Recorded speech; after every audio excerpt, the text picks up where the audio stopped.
Michael B. Jordan. The name alone probably makes half the internet swoon. He's one of the internet's favorite sexiest man alive. He's the face of GQ, the king of the red carpet, and a name that carries more weight than any other Michael in Hollywood. But that name, it was almost deleted. Growing up in Newark, New Jersey, Michael wasn't living the life of a future A-lister. He was getting teased, relentlessly, because he shared a name with the literal god of basketball. Kids made fun of him so much that he seriously considered dropping Jordan entirely and going by his middle name, Bakari. Imagine that. Michael Bakari. Doesn't quite hit the same, does it? But Michael B. Jordan didn't run from the comparison. He decided he was going to make the name his own. He wasn't going to be the other Michael Jordan. He was going to be the only Michael Jordan that mattered on a movie call sheet. And looking at where he is now, you can say mission accomplished. But here's the question that doesn't get asked enough. Beyond the look, beyond the charm, beyond the fact that he could probably just smile and coast through Hollywood on charisma alone, how good is Michael B. Jordan actually? Let's start at the beginning, because most people think Michael B. Jordan went from The Wire straight to A-list superstardom, but they're wrong.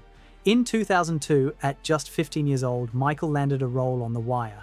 And if you know anything about that show, you know it's not just television, it's a masterclass in storytelling. One of the greatest TV series of all time. He played Wallace, a young kid caught up in the Baltimore drug trade. And in a show full of incredible performances, Michael stood out. There's this scene where Wallace gets killed in that basement, and even as a teenager, Michael brought a vulnerability and realness that was heartbreaking. He wasn't trying to be cool, he wasn't trying to act tough, he played Wallace exactly for what he was, a scared kid who got in too deep. And it broke your heart. Critics noticed, audiences noticed, and everyone thought, this kid is going places. But here's what happened next. Nothing. Here is the reality of Hollywood that nobody shows you in the montages. After a performance that good on The Wire, you'd think Michael B. Jordan's phone would be melting. It wasn't. For 3 years, Michael B. Jordan was effectively a ghost. While some of his co-stars, like Idris Elba, were becoming household names, Michael was hitting the pavement, learning a brutal lesson early. Potential doesn't pay the rent. So he went to the one place most serious actors are afraid of, the daytime trenches. This is why you don't see a lot of clips from this era, because it wasn't glamorous. Soap operas. He starred as Reggie Montgomery in All My Children. While other teen stars were walking red carpets and going to premieres, Michael was in a windowless studio in New York, memorizing over 100 pages of dialogue a day. And he wasn't just acting, he was sharpening a blade. Because when you're doing 5-line guest spots on shows nobody's watching, you have 2 choices. You can sleepwalk through it, or you can treat every single line like it's an Oscar-winning lead. Michael chose the latter. That obsessive dedication, especially when nobody was paying attention, is what built the foundation for everything that came later. And when his moment finally came again, he was ready. He landed Friday Night Lights, where he played Vince Howard, a troubled quarterback trying to escape his circumstances through football. And once again, Michael didn't just play the role, he embodied it. He made you believe in Vince's struggle, his pain, his determination. And this time, people started paying attention again. So by the time he transitioned to film, Michael had already logged more hours perfecting his craft than most actors do in their entire careers. He wasn't just another pretty face trying to make it in Hollywood. He was a seasoned professional who had earned every opportunity. 2013 was the year the world stopped seeing Michael B. Jordan as a rising star and started seeing him as a force. This was the birth of one of the most important partnerships in modern cinema, Michael B. Jordan and Ryan Coogler. They teamed up for Fruitvale Station, a film that dramatizes the final 24 hours of Oscar Grant, a 22-year-old black man killed by police at a BART station in Oakland on New Year's Day 2009. And here's the thing, Michael didn't just have to play Oscar, he had to make you care about him.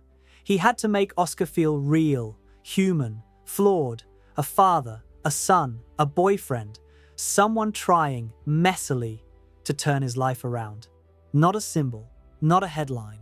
A person. To pull this off, Michael became a chameleon. Ryan Coogler knew Oscar was complex, loving one moment, explosive the next. So Michael moved to the Bay Area weeks before filming.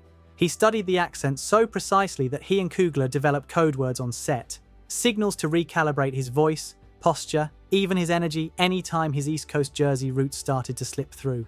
If he sounded too much like a Newark kid, Coogler would say the word, and Michael would shift instantly. This is where the Denzel Washington comparison started, and you see it in the eyes. Look at the scene with his daughter. He's not overacting, he's not reaching for awards, he's just being a dad. It's so natural it feels like documentary footage. Then look at the contrast. An hour later, he's back at the grocery store he was fired from. His eyes go cold. He's desperate, angry, cornered, human. Michael never turns Oscar into a saint. He never turns him into a villain. He just lets him exist. And because we know how the story ends, every quiet moment feels heavy. Every smile feels borrowed time. The film didn't just win at Sundance, it broke people. Roger Ebert's site called it one of the most extraordinary debut performances ever. And overnight, Michael B. Jordan was no longer just a TV actor. He was a leading man with real weight. And for Michael, this role was personal. He later said he took it because it could have been me. He wasn't chasing a paycheck. He was using his craft to humanize a headline. And once the industry saw him carry nearly an entire film, emotionally, physically, spiritually, the doors didn't just open. They were kicked off the hinges. Now, in 2015, Michael B. Jordan hit a wall, a massive $120 million wall. He signed on to play Johnny Storm in Fantastic Four, a role that should have been his Iron Man moment. Instead, it became one of the most infamous disasters in superhero history. Behind the scenes, the production was a war zone. Reports of the director being locked out of the editing room, a script that felt like it was being rewritten mid-take. By the time the movie hit theaters, it didn't just fail, it flatlined. A 9% on Rotten Tomatoes, and some critics used that failure to say Michael B. Jordan couldn't carry a blockbuster. But that's lazy analysis, because if you actually watch the wreckage, you see something else. A craftsman trying to build a house in a hurricane. Even in a broken movie, Michael's Johnny Storm is the only thing with a pulse. He brings energy, confidence, naturalism. He's trying to ground a character in a script that feels like it was written by a committee, or worse. And this is the lesson Michael learned the hard way. No amount of talent can outrun a broken system. An actor is an instrument. But if the conductor is lost, the music is just noise. A failure this big usually sends actors to movie jail for a decade. Just look at what happened to previous Fantastic Four casts. But Michael didn't spiral. He didn't blame the director on Twitter. He didn't make excuses. Instead, he recalibrated. He went back to the one filmmaker who knew how to use him, Ryan Coogler. Michael realized something crucial. If he wanted to be a true leading man, he couldn't just wait for Hollywood to hand him the right script. He had to build the franchise himself, and that decision took him from the 9% failure of Johnny Storm to the 100% intensity of Adonis Creed. After the 9% disaster of Fantastic Four, Hollywood expected Michael B. Jordan to play it safe, take smaller roles, rebuild quietly, don't rock the boat. Instead, he stepped into the most sacred ring in cinema history, the Rocky franchise. And here's the problem, nobody wanted a Rocky movie without Rocky. Sylvester Stallone wasn't just an actor, he was a myth. And Michael wasn't just being asked to star in a sequel. He was being asked to convince audiences that Adonis Creed deserved to exist at all, that this wasn't a cash grab, that this was a new legacy. Michael understood the assignment immediately. Adonis isn't just a boxer. He's a man haunted by a father he never knew. A man carrying a name that opens doors and crushes him at the same time. He's not chasing greatness. He's trying to escape a shadow. And Michael played that internal conflict perfectly. But what separates this performance from most franchise launches is the commitment. Michael didn't just get in shape. He trained like a real fighter. Months of boxing, real sparring, real punishment. At one point, he took full contact punches from professional cruiserweight Tony Bellew, just so his reactions on camera would be instinctive. This wasn't about abs. It was about physical truth. And it worked. Creed was a critical and commercial hit. Michael didn't just carry the franchise, he became it. Creed 2 pushed the character even further, layering in fatherhood, legacy, and the cost of being a champion. But the real power move came next. Creed 3. Michael didn't just star in it, he directed it. And instead of copying classic boxing movies, he did something bold. He filmed the fights like anime.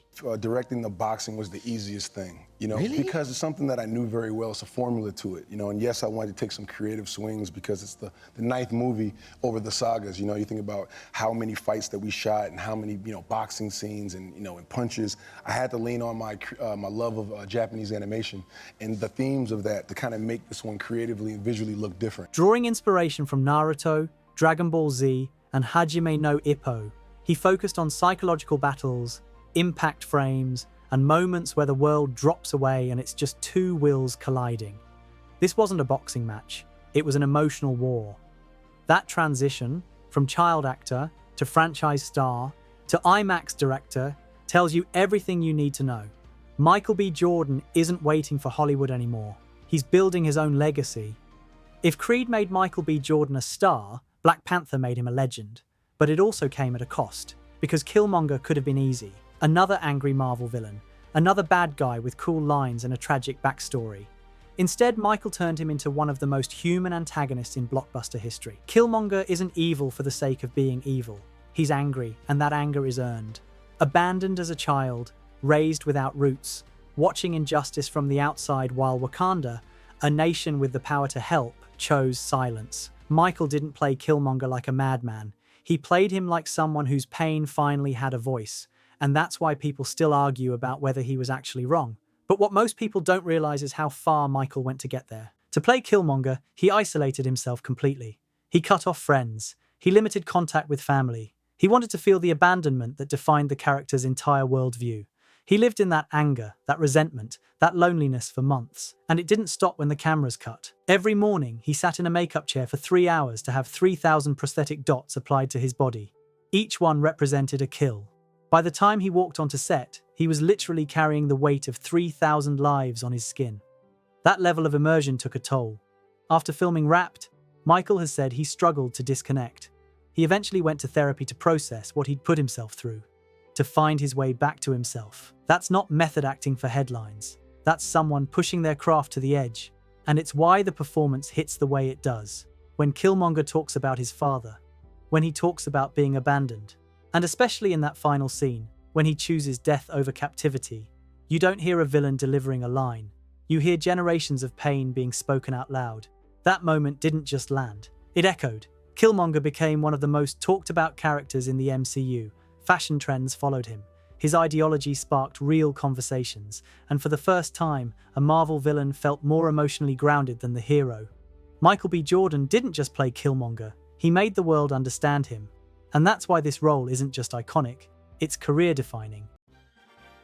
And now we arrive at Sinners, directed by Ryan Coogler, the same filmmaker who helped launch Michael B. Jordan's career with Fruitvale Station. And this isn't just another collaboration, this feels like a culmination. Because in Sinners, Michael isn't just acting. He's demonstrating the full extent of his range, his control, and his technical mastery. He plays two brothers, two completely different people, in the same film. One brother is calculated, methodical, controlled. He moves slowly. He thinks before he speaks. He's the strategist, the one who keeps his emotions locked down. The other is impulsive, volatile, chaotic. He moves with aggression. He reacts first and thinks later. He's the wild card, the embodiment of instinct and rage. And Michael has to make you believe these are two separate human beings, despite them sharing the same face. That alone is impressive. But here's where the performance becomes dangerous. There are scenes where both brothers are on screen together, interacting face to face. That means Michael had to film each character separately while still maintaining perfect emotional continuity. He had to remember the exact posture, vocal rhythm, eye movement, and energy of one brother, then switch into the other and respond to it hours later. That's not just acting, that's precision. But what elevates Sinners beyond a technical flex is the emotional depth. These brothers share trauma, but they process it in completely different ways. And Michael makes that distinction crystal clear. When one breaks down, it looks different than when the other does. When one explodes, it lands differently. Every gesture, every inflection, every silence is intentional. Critics are already calling it one of the best performances of the year, and for good reason. Because Sinners proves something definitive. Michael B. Jordan isn't just a movie star anymore. He's an actor's actor. Someone who can handle one of the most technically demanding challenges in modern filmmaking and make it feel effortless, grounded, and human. This isn't charm, this is craft. After more than 20 years in the game, the answer is clear. Michael B. Jordan isn't just good, he's elite. He has range, vulnerable kids, real-life figures, champions, villains, fathers, and technically demanding dual roles. Action, drama, romance. He commits fully every time. He has physical discipline. He doesn't just look the part, he becomes it. He trains like an athlete, takes real hits and reshapes his body for credibility because he understands that physical truth sells emotional truth. He has emotional depth and technical control. You see it in The Wire, you feel it in Fruitvale Station, and Sinners proves none of it is accidental. This is an actor who studies the craft. But most importantly, he has intention. He's directing, producing, and shaping the stories he wants to tell. He's no longer just an instrument, he's the architect. Should he have more awards? Absolutely. But trophies are just validation. The work speaks louder. From Wallace to Oscar Grant to Adonis Creed to Killmonger to playing twins in Sinners, Michael B. Jordan has delivered performances that are powerful, layered, and unforgettable. So how good is he actually? He's phenomenal. If you've been dismissing him as just another handsome face, it's time to reevaluate, because the work is undeniable, and he's only getting better. What's your favorite Michael B. Jordan performance? Let me know in the comments, and I'll see you in the next one.